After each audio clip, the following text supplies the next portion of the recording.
আজ আমরা চলে এসেছি সাধক শ্রী বামাখ্যাপার জন্মস্থান দর্শন করতে।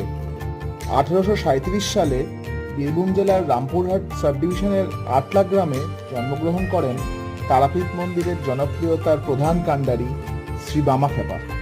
নিজ মাতৃস্বরূপ তারামাকে পুজো করে সিদ্ধিলাভ করেন বামাখ্যাপা।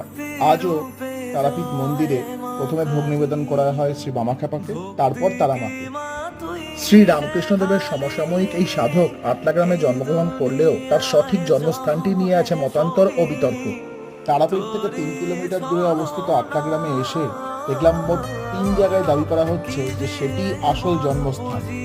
এর মধ্যে প্রথম জন্মস্থানটির বিরুদ্ধে দ্বিতীয় জন্মস্থানটির অভিযোগ যে সেটি বামাখ্যাপার জীবনীমূলক জনপ্রিয় সিরিয়ালের শুটিংয়ের সেট ছাড়া আর কিছুই নয়।